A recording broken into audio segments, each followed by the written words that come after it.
dièse. Et pour une connexion illimitée de 7 jours à seulement 3000 ouguiya, plus 75 SMS, pour activer ce service, composez le étoile 5 9 0 étoile 7 0 0 dièse. Et pour les inconditionnels d'Internet,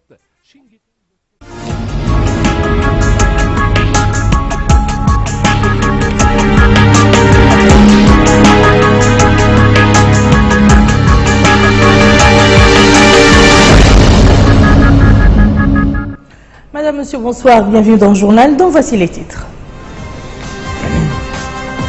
Le président de la République, Mohamed Ould Abdel Aziz, reçoit en audience l'envoyé spécial du secrétaire général de l'ONU au Sahel.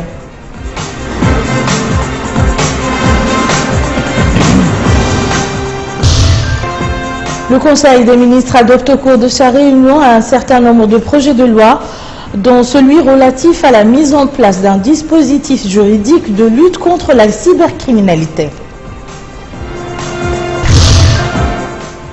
Clôture des travaux du colloque sur la culture de la paix et de la modération, et les participants recommandent de prendre l'approche mauritanienne comme exemple. Avant le développement de ces titres, la présidence de la République a annoncé par décret présidentiel en date du mercredi que la session parlementaire extraordinaire sera clôturée demain, vendredi 21 août 2015. Le président de la République, Mohamed Ould Abdel Aziz, a reçu en début d'après-midi à Nouakchott Madame Hirut Gebre Selassie, envoyée spéciale du secrétaire général de l'ONU au Sahel.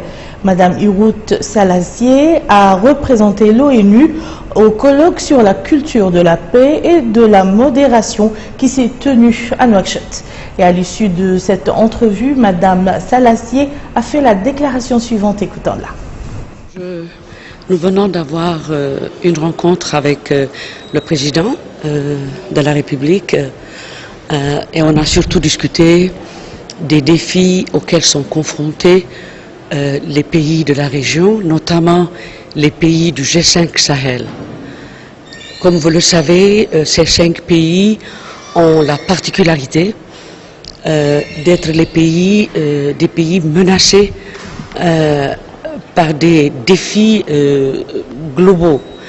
Je parle ici des défis sécuritaires, notamment l'extrémisme violent, le terrorisme, mais aussi l'impact du changement climatique et puis les crimes transfrontaliers, toutes sortes de trafics transfrontaliers. Et ces problèmes ne sont pas forcément des problèmes systémiques de ces pays, mais c'est des pays qui sont victimes d'une situation globale.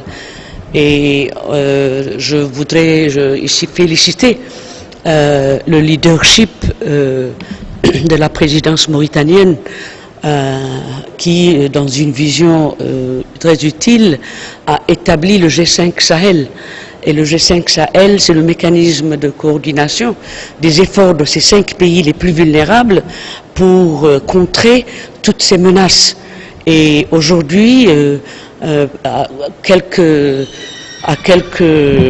mois près, après une année d'existence, le G5 Sahel a pu avancer beaucoup dans sa lutte contre toutes ces menaces.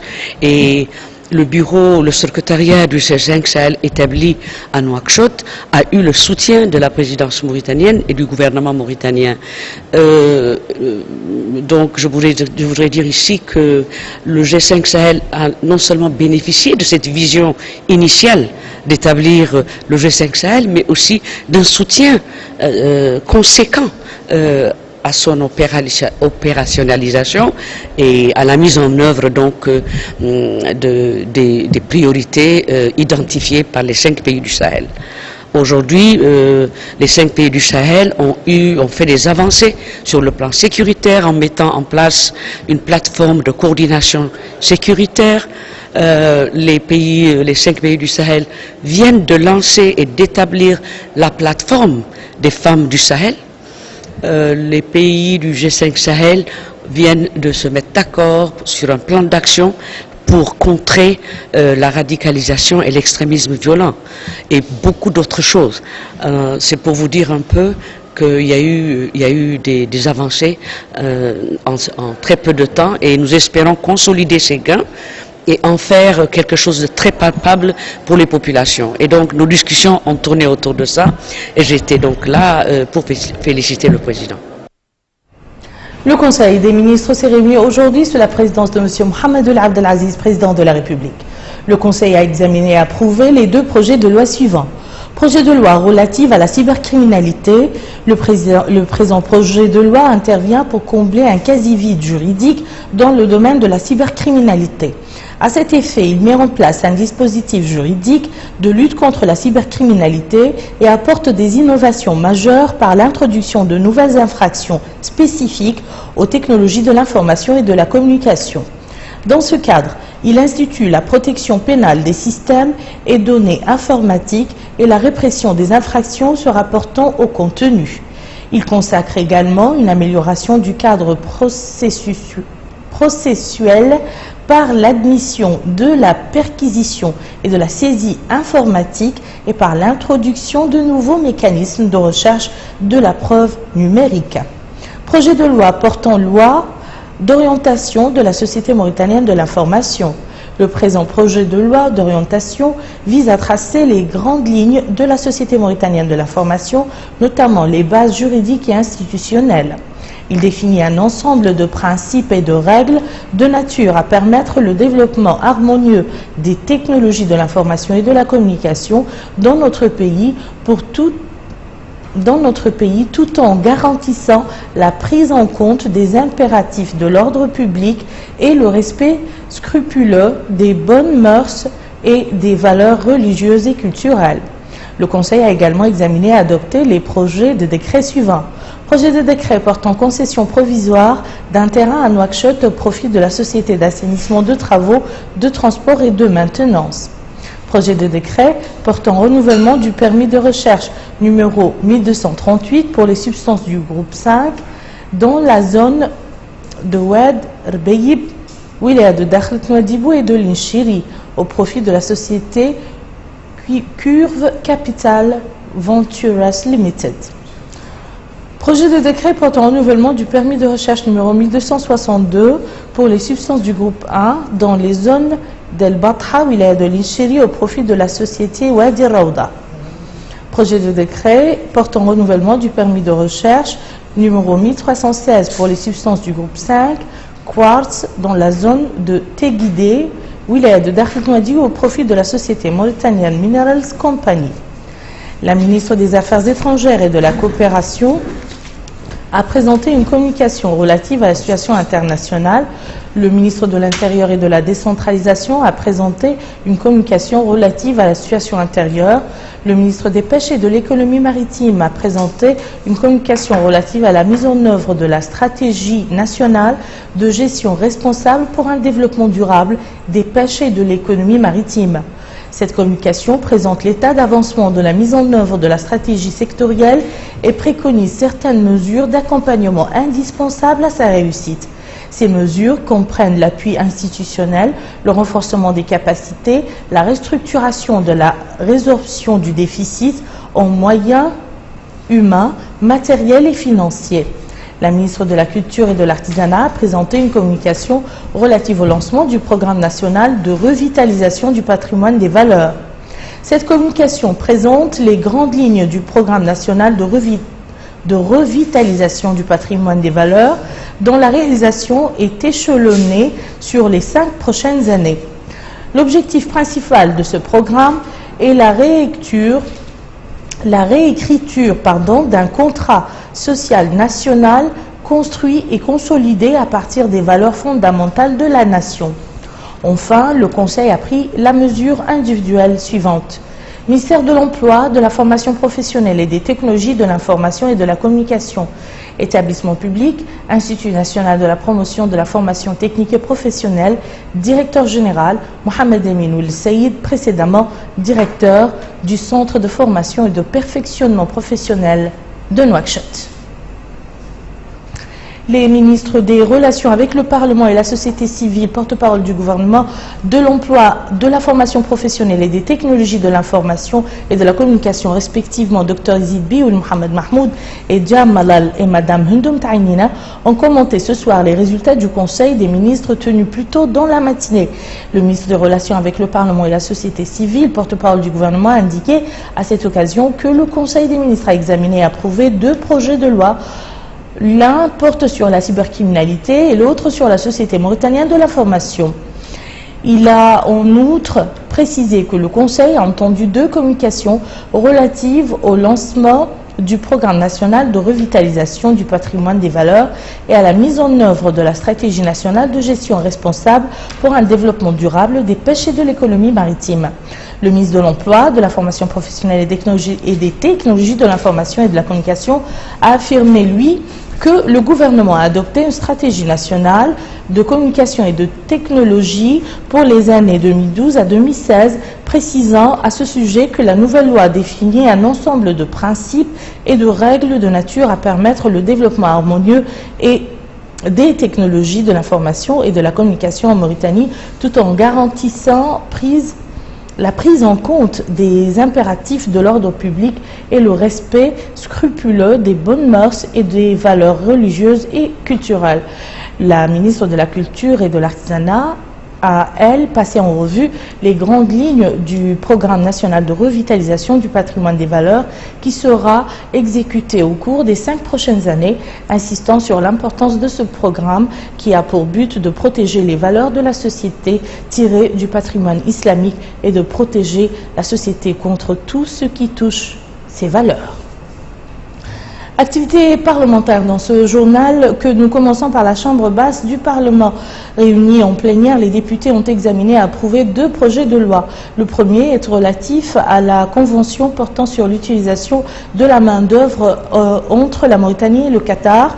Le second, quant à lui, porte sur la loi d'orientation relative à la stratégie nationale de lutte contre la corruption adoptée le 19 décembre 2010. Melika Narli nous en dit plus. C'est au cours de la séance plénière présidée par M. Mohamed El Bouelil, président de l'Assemblée nationale, que les députés ont voté à l'unanimité le projet de loi numéro 15064 portant sur l'adoption de l'accord du 5 janvier 2012 entre notre pays et le Qatar relatif à l'utilisation de la main-d'œuvre mauritanienne au Qatar.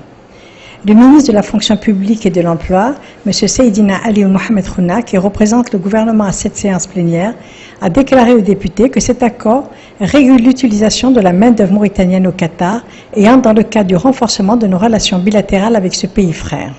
Le ministre a souligné que cet accord permet à la main-d'œuvre mauritanienne d'émigrer au Qatar selon les offres d'emploi et fixe les procédures de travail et de retour au pays. Le ministre a mis en exergue l'importance de cet accord qui permet de trouver du travail aux jeunes et de lutter contre le chômage de manière générale.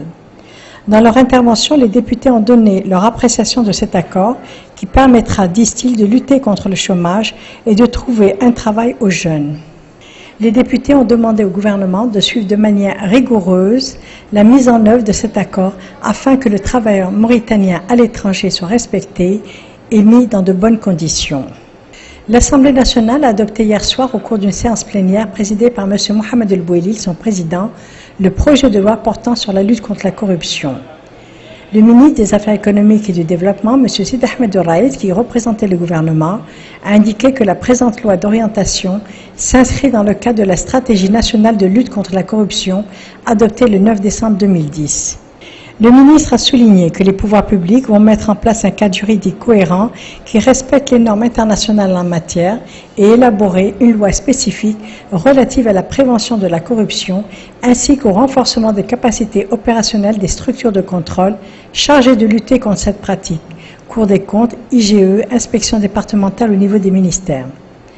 Le ministre a affirmé que l'État veillera au recouvrement des biens et avoir détourné à travers la mise en place de mécanismes de gel, de saisie conservatoire, ainsi que par le truchement de la coopération internationale en matière de récupération des avoirs.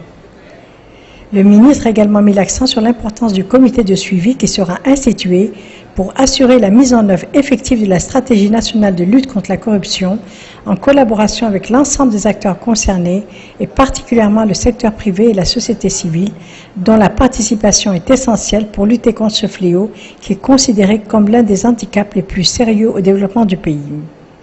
Le ministre a déclaré que la corruption existait bien dans le pays, puisque le code pénal en prévoyait la sanction, mais que certaines nouvelles pratiques de ce phénomène ont émergé sur la scène publique, clientélisme, intérêt réciproque, etc., ce qui a motivé la présentation de ce projet de loi, à travers lequel le gouvernement vise à créer un cadre général à même de définir les sanctions conformes à chaque type de corruption, passive ou active, soit-elle. Les députés ont dans leur intervention attiré l'attention sur l'intérêt qu'il y a à prendre dans les meilleurs délais possibles le degré d'application de cette loi en vue de rendre effectives les mesures préconisées en s'éloignant des comportements susceptibles de mettre en question la portée de cette loi. D'autres députés ont dénoncé certaines pratiques qui, ont-ils dit, sont plus nocives que la corruption, telles l'accès aux hautes fonctions de l'État, à travers l'instrumentalisation de la tribu, de la région ou d'autres procédés suspects. Ils ont demandé par contre à encourager et développer les valeurs d'appartenance à l'État et l'ancrage du concept de la nation et celui de la citoyenneté. Au niveau du Sénat, les élus ont adopté aujourd'hui 2 projets de loi. Un projet de loi modifiant et remplaçant certaines dispositions de la loi numéro 022-2010 du 10 février 2010 relative à la pharmacie. Et le second projet porte sur la ratification de la convention de leasing signée le 9 juin 2015 à Maputo entre le gouvernement de la République islamique de Mauritanie et la Banque islamique de développement. Mbabakar Ndiaye. Le Sénat s'est réuni au cours d'une séance plénière tenue sous la présidence de Mohamed Hassan Ould Haj, président du Sénat, pour discuter du projet de loi modifiant et remplaçant certaines dispositions de la loi numéro 022-2010 du 10 février 2010 relative à la pharmacie. Le gouvernement était représenté par le ministre de la Santé, Ahmedou Ould Hadmin Ould Jelfoun. Face aux sénateurs, il a indiqué que l'assainissement du secteur pharmaceutique constitue l'un des objectifs fondamentaux de la politique nationale de santé qui vise à garantir l'accès de tous les citoyens aux médicaments de qualité, en toute sécurité et au meilleur prix. Il a cité plusieurs mesures prises par les pouvoirs publics pour promouvoir le secteur pharmaceutique, dont notamment l'exclusivité de la commercialisation de certains produits essentiels relevant des compétences de la centrale d'achat des médicaments, équipements et consommables médicaux.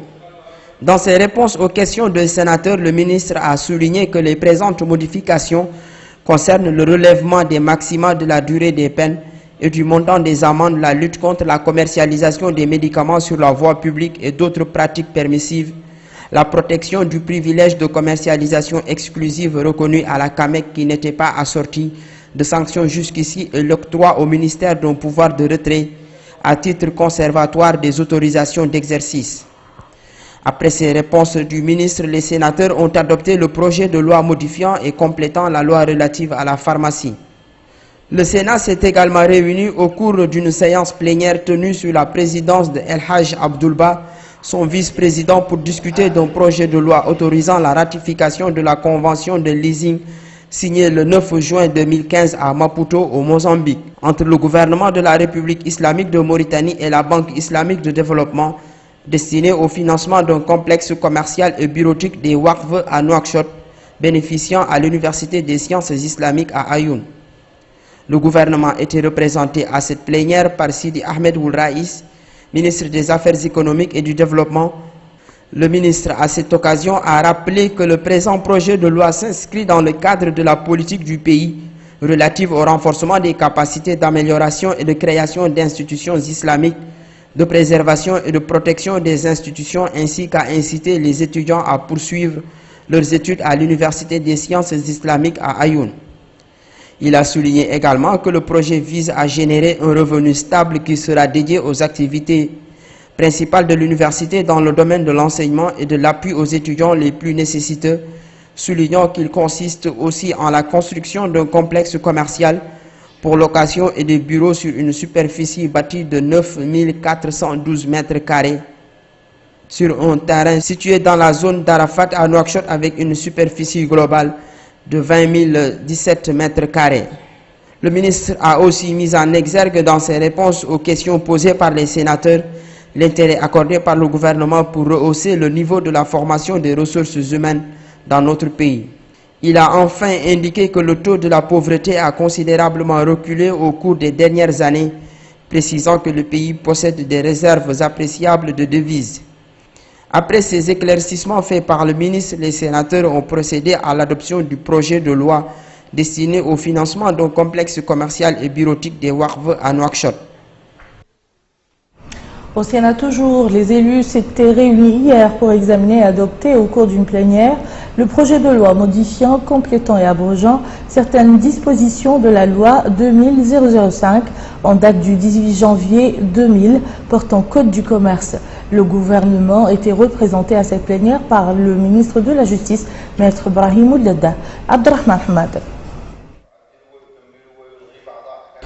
Cette séance plénière, tenue sous la présidence de M. Mohamed Hassan Ould El-Hajj, président du Sénat, a été consacrée à l'examen des projets de loi modifiant, complétant et abrogeant certaines dispositions de la loi portant Code des commerces. Selon le rapport de la Commission des lois constitutionnelles, de la législation, du suffrage universel, du règlement et de l'administration générale, l'objectif principal de ce projet de loi, c'est l'actualisation du Code de commerce et l'harmonisation des dispositions avec les meilleures pratiques de la matière au niveau international afin de répondre aux exigences du développement national. Dans son exposé devant les sénateurs, Maître Brahim Ouladda, ministre de la Justice, qui a représenté le gouvernement à cette plénière, a précisé que ce projet de loi vient répondre à une nécessité urgente, à savoir mettre en place un cadre législatif et organisationnel moderne ayant des répercussions positives sur la promotion des investissements nationaux et étrangers. Il a indiqué qu'une telle mesure est de nature à donner une impulsion au développement économique du pays, à répondre aux exigences de la mondialisation et à permettre l'adaptation au monde d'aujourd'hui marqué par la rapidité. Le ministre a précisé que l'ancien code ne répond plus à la conjoncture actuelle du pays, ce qui nécessite sa révision. Après une pause d'une heure de temps, les sénateurs ont repris leurs travaux, mais cette fois-ci sous la présidence de M. El-Hajj Abdoulba, vice-président du Sénat.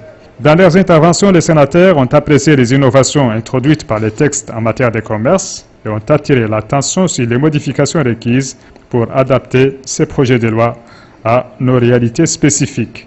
Ils ont enfin recommandé que ces codes soient dépourvus des pratiques usuraires.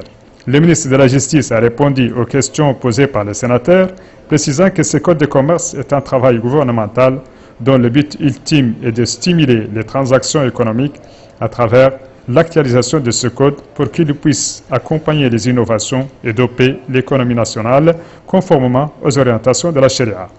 Et enfin, le Sénat a adopté les projets de loi relatifs au code de commerce. Autre activité parlementaire au niveau du Sénat, la réunion de la commission des lois sous la présidence de son président, Maître Yahya Ould Abdel Qahar. Au menu des discussions, 4 projets de loi. Les premiers, abrogeant et remplaçant l'ordonnance relative à l'aide juridique. Le second, instituant un mécanisme national de prévention de la torture. Le troisième, relatif à la lutte contre la torture, abrogeant et remplaçant la loi portant répression des crimes d'esclavage et de torture en tant que crime contre l'humanité. Et le quatrième, abroge et remplace la loi portant incrimination de l'esclavage et réprimant les pratiques esclavagistes. Le gouvernement a été représenté à cette réunion par le ministre de la Justice, Maître Brahim Ouladda. La Commission des affaires islamiques, sociales et culturelles a également tenu une réunion sous la présidence de son président, M. Sidi Mohamed Ould Talib Abdallah, avec pour ordre du jour l'étude du projet de loi modifiant et complétant certaines dispositions de la loi relative à la pharmacie. Le gouvernement a été représenté à cette réunion par le ministre de la Santé, M. Ahmedou El-Haddami Oudjelvoun, entouré des grands responsables du département. La Commission des affaires étrangères et de la défense a, quant à elle, tenu une réunion sous la présidence de son président, M. Mohamed Salim Ould-Sidiya. Réunion consacrée à l'examen d'un projet de loi autorisant la ratification de la convention de leasing signée entre notre pays et la Banque islamique de développement destinée au financement du projet de complexe commercial et bureautique des Waqf à Nouakchott. Le représentant du gouvernement à cette réunion était le ministre des Affaires économiques et du Développement, M. Sid Ahmed Ould El-Raïs, entouré de ses proches collaborateurs. Direction le nord du pays, plus précisément l'Adrar et l'Ichiri, où le ministre de l'Habitat, de l'Urbanisme et de l'Aménagement du territoire a visité en présence de son homologue de l'Éducation nationale des chantiers de construction d'établissements publics et quelques infrastructures de base. Datar à Aoujeft, en passant par Chingiti et Wadan, les ministres de l'Éducation nationale et de celui de l'Habitat, de l'Urbanisme et de l'Aménagement du territoire ont visité certaines écoles, procédé à l'inauguration d'autres.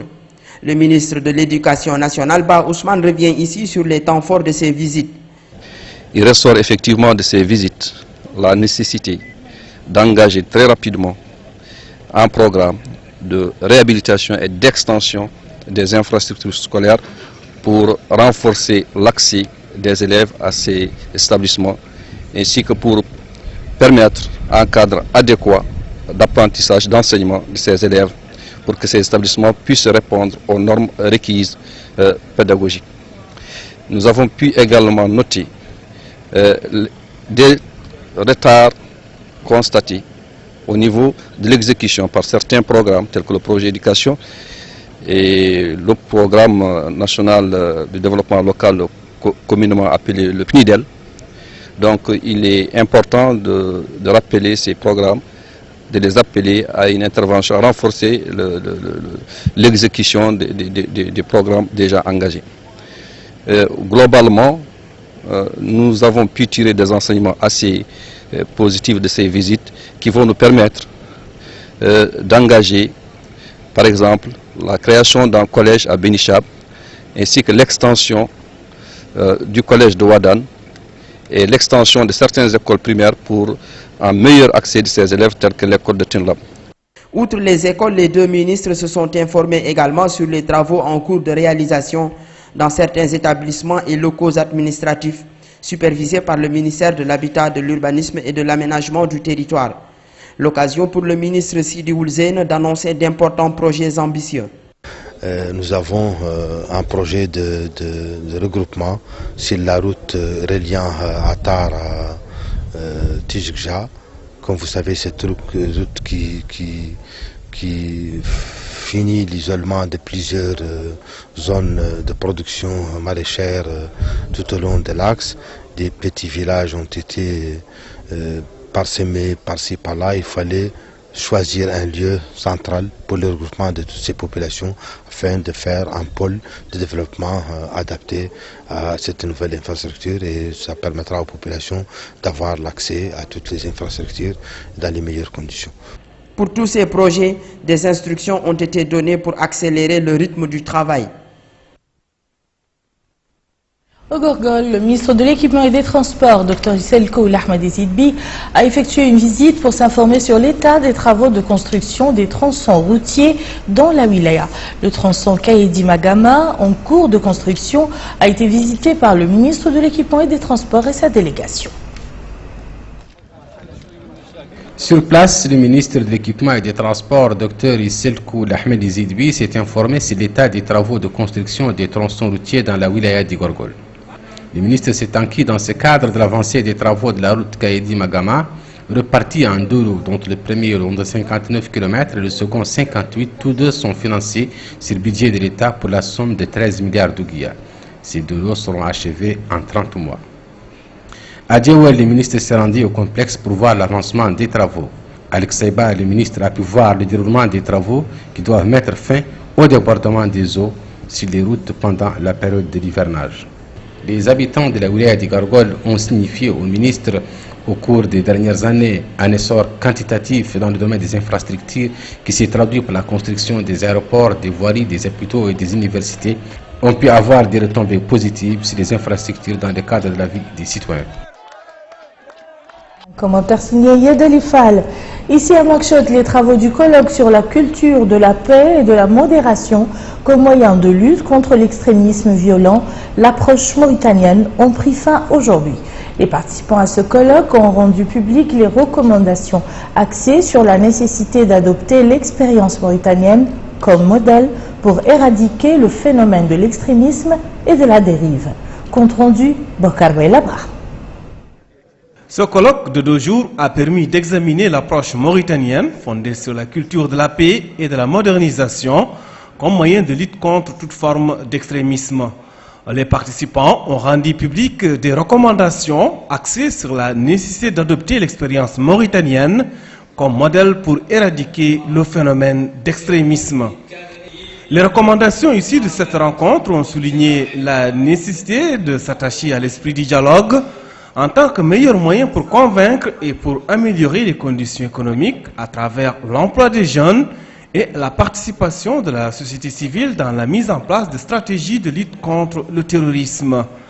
La ministre déléguée auprès de la ministre des Affaires étrangères et de la coopération chargée des affaires maghrébines et africaines et des Mauritaniens à l'étranger, Madame Khadijatou Mint Mbarek Fall, a indiqué à cette occasion que le colloque a enregistré un grand succès à travers les échanges de points de vue entre les chercheurs et les experts sur les moyens de lutte contre l'extrémisme à travers la diffusion de la culture de la paix et de la modération. Elle a également mis en exergue les efforts devant être déployés pour la mise en place de stratégies claires contribuant à la réalisation de la sécurité des personnes et à la paix à travers le monde. Autre intervention, c'est celle du directeur exécutif du Centre mauritanien des études stratégiques, M. Dahan Ould Ahmed Mahmoud, qui a indiqué que le colloque a permis de mettre en exergue l'approche mauritanienne de lutte contre l'extrémisme. Ce colloque qui, pour nous a apporté beaucoup. Nous a apporté beaucoup avec l'échange qui a pu avoir lieu entre les différentes couches les politiques, les intellectuels, la société civile. Et je crois que ça aura un bénéfice très positif pour nous. Et j'espère aussi que le gouvernement de mon pays, auquel nous transmettrons les résultats de ce colloque, apporteront ces résultats à la réunion de New York, dans laquelle le poids de notre pays pourrait être rehaussé par une expérience qui est particulièrement unique. La culture de la paix nécessite un environnement qui la protège, un peuple conscient de son importance, des institutions pédagogiques et médiatiques qui la produisent, ainsi que des structures sécuritaires qui la protègent. La ministre déléguée auprès de la ministre des Affaires étrangères et de la coopération chargée des affaires maghrébines et africaines et des Mauritaniens à l'étranger, Mme Khadijatou Mint Mbarek Fall, en compagnie de la sous-secrétaire d'État adjointe américaine aux affaires africaines, Mme Biza Williams, et du directeur exécutif du Centre mauritanien des études stratégiques, M. Dahan Ould Ahmed Mahmoud, ont animé une conférence de presse. Dans leurs différentes interventions, les conférenciers ont souligné l'importance de cette rencontre qui a permis aux participants d'échanger sur l'expérience mauritanienne. Au cours de la rencontre sur la culture de la paix et de la modération comme moyen de lutte contre l'extrémisme violent, l'approche mauritanienne, les participants se sont repartis en 6 ateliers. Les chercheurs experts ont eu à discuter de l'approche mauritanienne visant à mettre fin à la violence, l'extrémisme et le terrorisme, en plus du rôle de la diplomatie mauritanienne dans la lutte contre le terrorisme. Les travaux d'un atelier de sensibilisation organisé par la cellule du droit d'auteur et des droits voisins au ministère de la Culture et de l'Artisanat sur le droit d'auteur et les droits voisins ont été lancés hier à Nouakchott. Le programme de l'atelier qui dure 2 jours comporte la présentation d'une conférence et des exposés sur la protection des intérêts moraux et matériels des auteurs ou de leurs ayants droit et des titulaires des droits voisins, ainsi que la protection des œuvres du patrimoine culturel traditionnel et des œuvres nationales tombées dans le domaine public.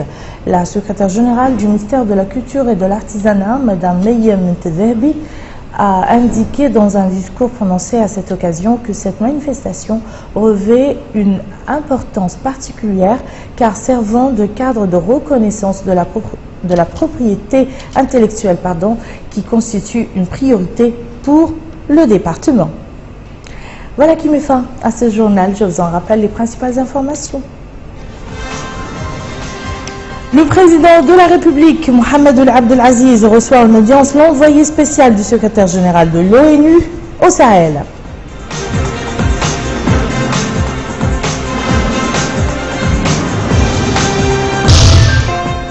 Le Conseil des ministres adopte au cours de sa réunion un certain nombre de projets de loi, dont celui relatif à la mise en place d'un dispositif juridique de lutte contre la cybercriminalité. Clôture des travaux du colloque sur la culture de la paix et de la modération, et les participants recommandent de prendre l'approche mauritanienne comme exemple. Merci de nous avoir suivis. À demain. Bihawlillahi wa quwwatihi.